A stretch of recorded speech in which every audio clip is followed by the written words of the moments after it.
নমস্কার বন্ধুরা, আমি পলাশ বিশ্বাস আর আপনারা দেখছেন পলাশ বিশ্বাস ভিডিওস। আশা করি আপনারা প্রত্যেকে ভালো আছেন এবং আপনাদের প্রত্যেকটি গাছ ভীষণ ভীষণ ভালো আছে। বন্ধুরা, থাম্বনেল এবং টাইটেল দেখে বুঝতেই পেরে গেছেন যে আজকে কোন বিষয় নিয়ে আলোচনা হতে চলেছে। হ্যাঁ বন্ধুরা, বেলি ফুল গাছ বা জুঁই ফুল গাছ। এই বেলি ফুল বা জুঁই ফুল এই সময় কিন্তু প্রচুর পরিমাণে ফুল দেওয়া শুরু করে দেয় এবং এই যে দেখুন ডগাগুলো কেটে দিয়েছি, তার পাশ থেকে দেখুন দুটো করে ডাল আসছে, আশা করি দেখতে পাচ্ছেন। তো এইভাবে ফুল হয়ে যাওয়ার পর ডালগুলোকে ছোট করে দিতে হবে, পিঞ্চ করে দিতে হবে এবং তারপরেই কিন্তু আপনারা পেয়ে যাবেন অজস্র বেলি ফুল গাছ ঝাঁকে ঝাঁকে। কারণ হচ্ছে এই কাটা অংশের পরেই দেখবেন দুটো সাইড দিয়ে মানে ডাল বেরোবে। তো এই যে ডালগুলো বেরোচ্ছে, এই ডাল বেরোতে বেরোতেই কিন্তু একদিন গাছটা ঝোপালো হবে। এই যে পাতাটা দেখছেন, এর উপরের যে ফুলটা আছে হয়ে গেলে কেটে দেবো।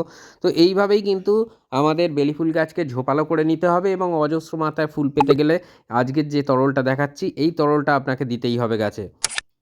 তাহলে দেখবেন খুব ভালো রেজাল্ট আপনারা কিন্তু পেয়ে যাবেন। শুকনো যেগুলো বেলি ফুল ফুটে গেছিলো, সেই শুকনো ফুল একদমই রাখা যাবে না, সুন্দরভাবে রিমুভ করে দিতে হবে সেই শুকনো ফুল। আর অবশ্যই যে যারা আমার এই গাছ দুটিকে দেখেছেন, সেটা বেলি ফুল হোক বা জুঁই ফুল হোক, তার পরিচর্যা যারা পুরনো ভিউয়ার্স দেখেছেন তারা দেখেছিলেন যে গাছটি কী অবস্থায় ছিল হার্ড প্রুনিং করার পর। আর এখন দেখতে পাচ্ছেন যে কী অবস্থা হয়েছে। ছোট্ট গাছ, মানে অল্প কিছু ডালপালা বেরিয়েছে, তাতেই দেখুন ভরে ভরে কিন্তু কুঁড়ি চলে এসেছে। তো এইভাবে যে খাবারগুলো দেওয়া দেখিয়েছি মিক্সড খাবার, সেটা তো দেবেনই এবং তারপর থেকেও যে তরল খাবার দিতে বলেছিলাম বা এখন যেগুলো দেখাচ্ছি বা দেখাবো আগামী দিনে পরপর, সেইগুলো দিতে থাকুন। বেলি ফুল গাছ, জুঁই ফুল গাছে ফুল ফোটা নিয়ে কোনো চিন্তা আপনাদের করতে হবে না।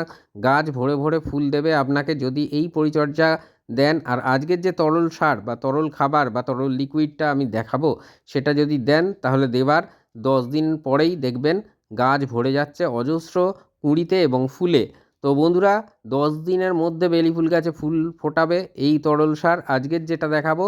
তো এটাকে আপনারা কতদিনের ব্যবধানে দেবেন, কিভাবে এই তরল সার বানাবেন, সমস্তটা কিন্তু আজকে স্টেপ বাই স্টেপ আমি দেখিয়ে দেবো এবং আপনারাও কিন্তু সেইভাবেই প্রয়োগ করবেন বানিয়ে আপনাদের গাছগুলোতে।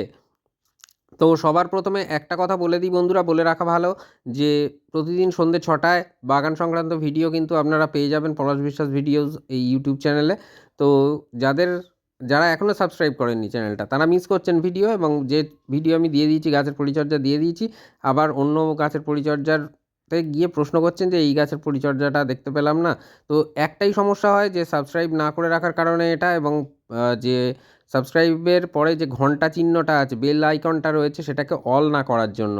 সেই কারণে আপনাদের কাছে নোটিফিকেশান পৌঁছায় না। তো সাবস্ক্রাইব করে আর বেল আইকনটা অল করে দিন, তাহলে দেখবেন যে সমস্ত প্রতিদিন সন্ধ্যে 6টায় আমি যখন বাগান সংক্রান্ত ভিডিও দিই, তার প্রত্যেকটা দিনের নোটিফিকেশান আপনাদের টিভি, কম্পিউটার অথবা মোবাইল স্ক্রিনে পৌঁছে যাবে।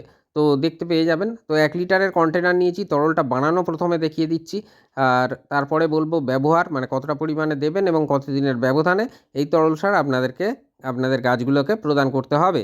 তো এই জলের ব্যাপারে একটা কথা বলে দিই, একদম যারা ট্যাপ ওয়াটারের জল ক্লোরিন ফ্লুরিন যুক্ত জল ব্যবহার করেন তারা ব্যবহার করবেন না।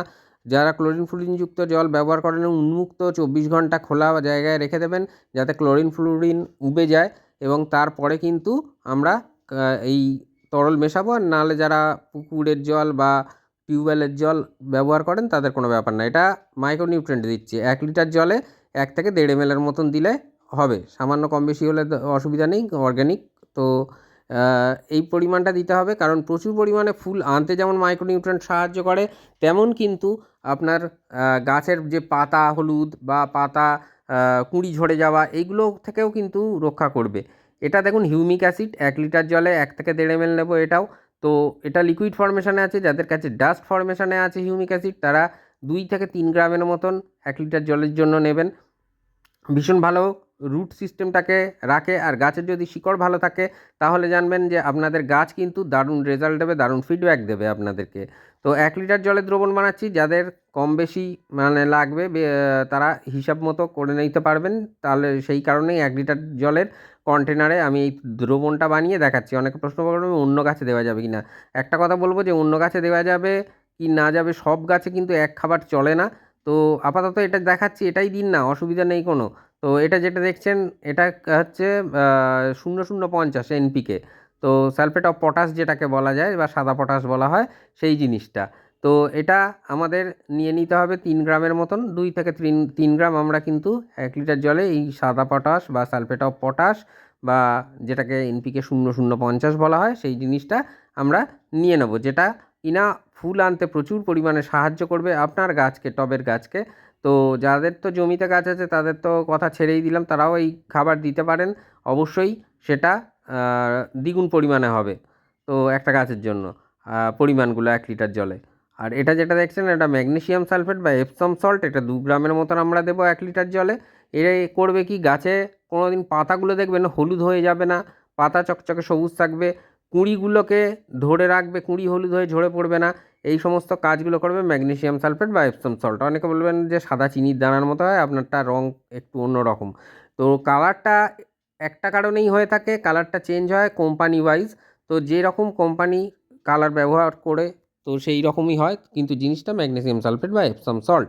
তো এরপরে খুব ভালো করে ক্লকওয়াইজ অ্যান্টি ক্লকওয়াইজ আমরা ঘুরিয়ে নেব, যাতে করে প্রত্যেকটা দ্রবণ মানে প্রত্যেকটা উপাদান সুন্দরভাবে মিশে যায় এবং এই জলের সাথে কন্টেনারের সাথে মিশে গেলে কিন্তু এটা খুব ভালো রেজাল্ট আপনাকে দেবে, আপনার গাছকে দেবে।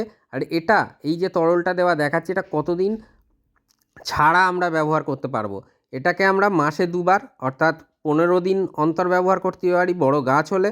আর যদি একটু ছোট গাছ থাকে তাহলে আমরা 20 দিনের ব্যবধানে ব্যবহার করব। তো এই যে ব্যাপারটা বললাম এটা ভালো করে মাথায় রাখবেন। এরপরে দেখাবো যে কতটা পরিমাণে আমরা কত ইঞ্চি টবেতে এই তরল সার প্রদান করব। এটা কিন্তু ভীষণ দরকার বা গুরুত্বপূর্ণ জিনিস।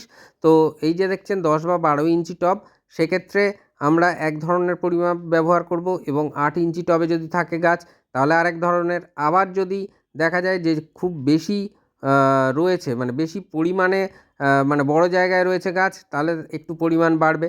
তো সবচেয়ে ভালো 10 বা 12 ইঞ্চির টবটাকে যদি একক হিসাবে আমরা ধরে নিই, তাহলে তার থেকে সেই অনুযায়ী আমরা কিন্তু যদি 10 বা 12 ইঞ্চির জায়গায় যদি 14 বা 16 ইঞ্চি টবে রয়েছে কারুর বেলি ফুল গাছ, তাহলে তারা দ্বিগুণ পরিমাণে দেবেন। আর যদি 8 ইঞ্চি টব থাকে তাহলে যে তরলটা দেওয়া দেখাবো, যতটা পরিমাণে দেখাবো তার থেকে হয়তো মানে 75% থাকবে, মানে 25% কম আপনারা ওই তরলের ব্যবহারটা করবেন। তো এটা একটা অনুষ্ঠান বাড়িতে জল খাওয়ার জন্য যে গ্লাস দেওয়া হয় সেইটা 200 থেকে 250 ml পর্যন্ত ধরে এই তরল এই গ্লাসে। তো সেটা আমরা নিয়ে নেব এবং নিয়ে আমরা এই তরলটা কিন্তু অবশ্যই সকালবেলা দেওয়ার চেষ্টা করব। খুব ভালো রেজাল্ট আমরা কিন্তু পেয়ে যাব আর্লি মর্নিংয়ে। ভালো রেজাল্ট আপনাকে দেবে এই তরল সার যদি আপনি আপনার বেলি ফুল গাছ বা জুঁই ফুল গাছগুলোকে খাওয়াতে থাকেন, দারুণ রেজাল্ট পাওয়া যাবে। আর আবারও বলছি যে একটা জিনিস যে এই সার আর কোন গাছে দিতে পারবো এই প্রশ্নটা বড্ড আসে। তো এটা আপনারা জবা গাছে দিতে পারবেন, গোলাপ গাছে এই সময় দেওয়ার কোনো দরকার নেই। জবা ফুল গাছে দিতে পারবেন, এছাড়া কোনো ক্যাকটাস স্যাকুল্যান্ট বাদ দিয়ে মোটামুটি সব গাছেই এই তরল কিন্তু আপনারা প্রদান করতে পারেন। তো যেটা বলবো যে গ্রীষ্মের গাছগুলো যেগুলো ফুল দেবে, যেগুলো গ্রোথ আসবে সেই রকম গাছে কিন্তু আপনারা এই তরল সার প্রদান করবেন। তো 10 বা 12 ইঞ্চি টবের জন্য দেখে নিলেন যে 200 থেকে 250 ml তরল আমরা কিন্তু প্রদান করব। তাহলে কতদিনের ব্যবধানে কতটা পরিমাণে সবটাই কিন্তু দেখিয়ে দিলাম। আর একটা জিনিস যেটা বলার জিনিস সেটা হচ্ছে যেদিন আমরা টবের মিডিয়ায় এই তরল সার দেবো যেন হালকা ময়েশ্চার থাকে, মানে যেন খুব বেশি মানে ভিজে ভাব না থাকে টবের মাটিতে, এটা মাথায় রাখতে হবে। আর একেবারে খটখটে শুকনো বা ড্রাই যেন না হয়ে থাকে টবের মিডিয়া, এটাও মাথায় রাখতে হবে। তো এই দুটো জিনিস মাথায় রেখে আমরা কিন্তু তরল সার প্রদান করব আমাদের বেলি ফুল গাছ এবং জুঁই ফুল গাছে। যদি এই খাবার আমরা দিতে থাকি, তার পাশাপাশি আপনাদেরকে আগের যে খাবারগুলো আমি বলেছি সেগুলো যদি আপনারা দেন বেলি ফুল গাছ এবং জুঁই ফুল গাছে, তাহলে কিন্তু দুর্দান্ত রেজাল্ট পাবেন। এছাড়া বেলি ফুল গাছে যদি আপনারা কলার খোসা, আলুর খোসা বা পেঁয়াজের খোসা একত্রে ভিজিয়ে রেখে সেই জলও প্রদান করেন, সেটাও খুব ভালো রেজাল্ট আপনারা তা বেলি ফুল গাছ থেকে পেয়ে যাবেন।